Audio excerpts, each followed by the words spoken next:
নমস্কার বন্ধুরা, গাড়িতে যেতে যেতে একটা লাইভ করছি। নববর্ষের দিন আমি থাকছি বাংলা জাগো টিভি চ্যানেলে। এখন একটি অনুষ্ঠানে যাচ্ছি। অনুষ্ঠানে যেতে যেতে একটু গান করতে ইচ্ছে করছে, আপনাদের জন্য কিছু কথা বলতে ইচ্ছে করছে। প্রথমে সবাইকে জানাই নববর্ষের আন্তরিক প্রীতি এবং শুভেচ্ছা। নতুন বছর আপনাদের খুব ভালো কাটুক, ভালোবাসার সাথে কাটুক। এবারে আমি আমার নতুন বছর নিয়ে একটা গান আছে, গানের কথা সুর আমার। এই গানটি 2014 সালে একটি চ্যানেলে প্রথম টেলিকাস্ট হয়েছিল। গানের কথা সুর আমার গানটি গাইছি আমি। এখন ট্রেন যাচ্ছে, আমি একটি ফ্লাইওভারের উপরে রয়েছি, ট্রেন যাচ্ছে, ট্রেনের আওয়াজ আসছে। ট্রেনটা চলে গেলে আমি গানটা গাইছি। তো নববর্ষের দিনগুলো আমাদের খুব মনে পড়ে, সেই সব দিনগুলোর কথা। যখন বাচ্চাবেলার কথা বলবো, যে বাবা মা বিভিন্ন দোকান থেকে মিষ্টির প্যাকেট নিয়ে আসতেন, ইনভাইটেশন থাকতো, এবং কোন দোকান থেকে কতগুলো মিষ্টি দিল, কতগুলো প্যাকেট হলো টোটাল, এগুলো গোনা হতো। এবং গুনে সবাই মিলে ভাগ করে এই যে মিষ্টি খাওয়া, তার মধ্যে যে একটা আনন্দ সবাই মিলে, এখন যেটা পাওয়া যায় না। সবাই খুব একা একা হয়ে গেছে, এখন ভাইবটা টোটালি চেঞ্জ হয়ে গেছে। যাই হোক, আমি আমার গানটায় আসছি।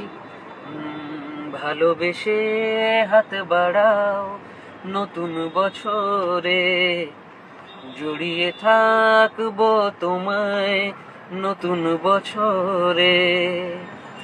আমার সব সুখের রাত্রি তোমায় দেব নতুন বছরে। ভালোবাসবো তোমায়, ছুঁয়ে থাকো আমায় খুব কাছে। ভালোবেসে হাত বাড়াও নতুন বছরে। আপনারা হয়তো অনেকে জানেন, আবার অনেকে জানেন না। যারা জানেন না তাদের জন্য বলছি, অনেক কথা তো বলতে ইচ্ছে করে। এই মুহূর্তে ইউটিউবে সালমান স্যার, মানে সলমান খান, আমাদের ভাইজান, ওনার যে গানটা সবচেয়ে হিট, সেটার 95 কোটি ভিউজ আছে। সেই গানে যিনি সিঙ্গার, তরুণ মালিক জৈন, ও আমার ফ্রেন্ড হয়। ওকে দিয়ে আমি একটা কাজ করিয়েছি, সুর আমার, হিন্দি গান। গানটা খুব বড় প্রজেক্ট বলে আমি এখনো প্রজেক্টটাকে হোল্ডিংয়ে রেখেছি। তা সেই যে গানটা, সেই গানের একটা লাইন, दिन हो या शाम लिखूं मैं तेरा नाम, मिले जो तू सनम रहे ना कोई गम, दिन हो या शाम। এই গেল। আবার সাউথের সুপারস্টার প্রভাসের যে সিঙ্গার অদিতি পল, ওকে নিয়ে আমি একটা কাজ করেছি।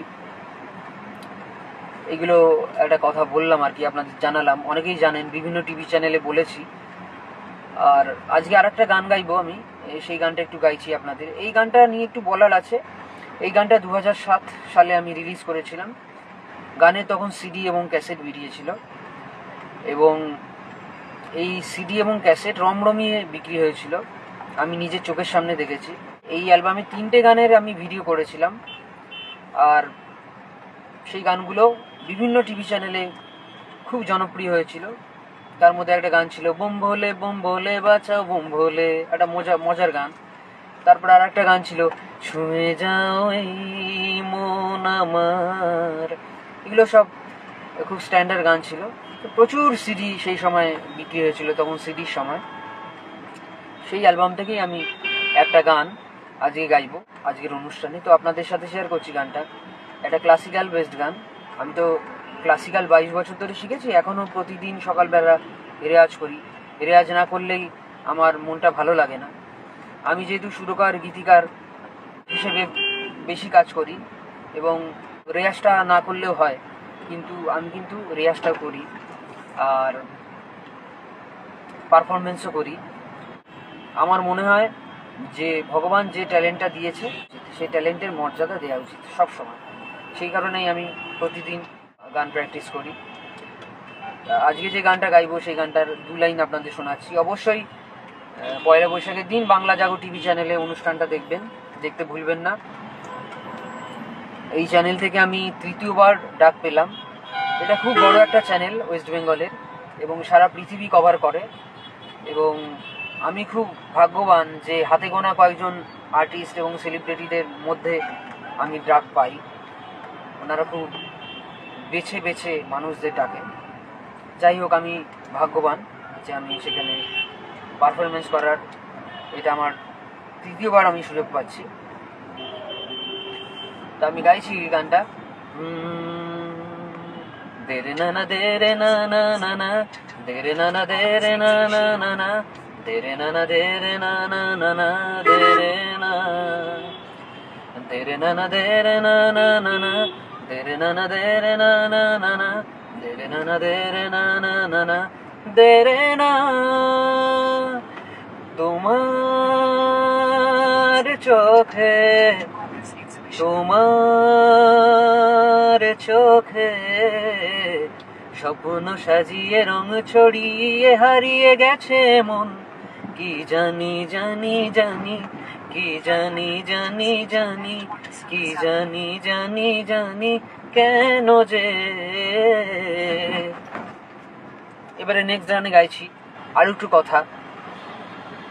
আমি সৌভাগ্যবান যে কিশোর কুমার স্যার, লতা মঙ্গেশকর জি, আশা ভোসলে জি এবং আরও অনেক লিজেন্ড ভারতবর্ষের, যারা আমার গুরু কানু ভট্টাচার্যের কাছে গান শিখেছেন, গান তুলেছেন, সেই অর্থে তারা আমার সতীর্থ। লতাজি, আশাজি, কিশোর কুমার সবাই আমার সতীর্থ। একই গুরুর শিষ্য, তাকে বলা হয় সতীর্থ। আমি সৌভাগ্যবান যে আমি তাদের সতীর্থ। তা আমি কিশোর কুমার স্যারের একটা হিন্দি গান গাইছি, যেটা আজকে আমি আমার অনুষ্ঠানে গাইব। খুব প্রিয় একটা গান আমার, আর খুব পজিটিভ ভাইবের একটা গান। जीवन के दिन छोटे सही, हम भी बड़े दिल वाले, कल की हमें फुर्सत कहाँ, सोचे जो हम मत वाले।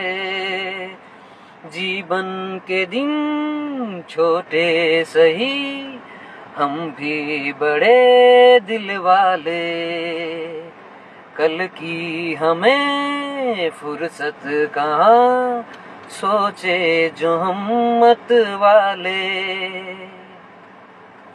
जीवन के दिन छोटे सही, हम भी बड़े दिल वाले, कल की हमें फुर्सत कहाँ, सोचे जो हम मत वाले।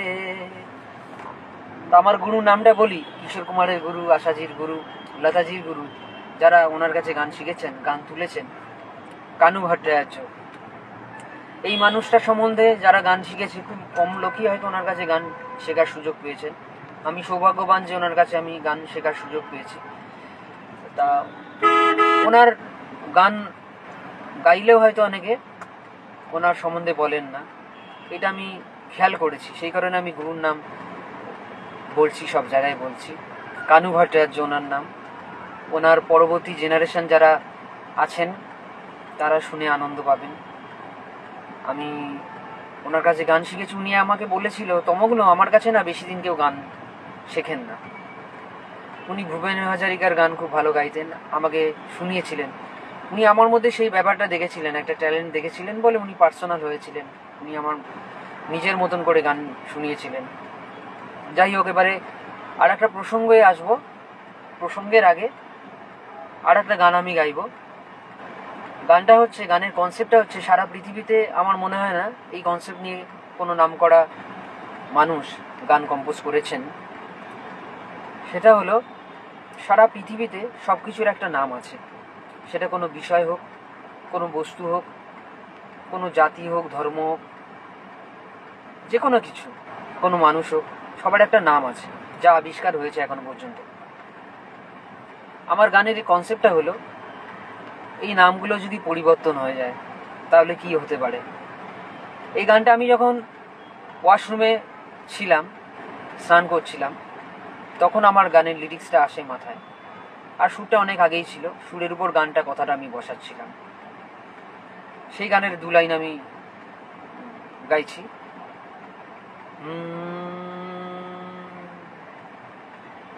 ঝড়ের নাম রোদ হলে বৃষ্টি কার সাথী হবে, ঝড়ের নাম রোদ হলে বৃষ্টি কার সাথী হবে, যদি নদীর নাম ঢেউ হয় ঢেউ তোমায় ছুঁয়ে যাবে, ঝড়ের নাম রোদ হলে বৃষ্টি কার সাথী হবে। কি অসাধারণ কথা, কি অসাধারণ সুর। মানে মাঝে মাঝে কিছু কিছু গান যখন কম্পোজ করি খুব ভালো লাগে, তখন সত্যিই গর্বিত অনুভব করি যে হ্যাঁ, এরকম একটা গান কম্পোজ করলাম। আর সত্যি কথা বলতে কি, এখন জীবনে যে জায়গাটায় দাঁড়িয়ে আছি সেই জায়গায় দাঁড়িয়ে যে গান আমার কম্পোজ করতে ভালো লাগে সেটাই আমি কম্পোজ করি। যাদের সাথে কথা বলতে আমার ভালো লাগে, ভাইব ভালো পাই, পজিটিভিটি পাই, যারা আমায় রেসপেক্ট করে তাদের সাথেই কথা বলি, যেখানে রেসপেক্ট পাই সেখানেই যাই। একটা কথা আছে না, ভগবান না রাখলেও যাব না, এরকম ব্যাপার আর কি। কিন্তু ভগবান অনেক বড় ব্যাপার, ভগবান আমায় খুব ভালোবাসে। এই গান প্রসঙ্গে আর একটা কথা বলবো যে আমার একটা গান লিরিক্স যদি আমাকে প্রোভাইড করা হয়, পৃথিবীর যে কোনো গান আমি ইনস্ট্যান্টলি বানিয়ে দেবো। আর লিরিক্স যদি প্রোভাইড না করা হয় তাহলে আমার একটা গান বানাতে 1.5 থেকে 2 ঘন্টা লাগে, একটা স্ট্যান্ডার্ড গান বানাতে। আগেকার দিনে কয়েক মিনিটের মধ্যে গান বানিয়ে দিত। আগেকার দিনেও কিন্তু অনেক অসংখ্য ভালো গান যেমন হয়েছে, তখন না শোনার মতো গান অসংখ্য হয়েছে। আগেকার দিনে সব কিছু ভালো, এখনকার দিনে সব খারাপ সেটা নয়। মার্কেটিংটা একটা খুব বড় জায়গা রাখে। যে গান ভালো বা একটা ভালো গান, সেটাকে প্রচার দিয়ে একটা ভালো জায়গা পাওয়া যায়। আবার অনেক অসংখ্য ভালো গান আছে যেগুলো প্রচার না পাওয়ার জন্য হারিয়ে যায়। একটা গানের হিট হওয়ার পেছনে অনেকগুলো ফ্যাক্টর কাজ করে আর কি, সেই সব নিয়ে বিস্তারিত পরে বলবো।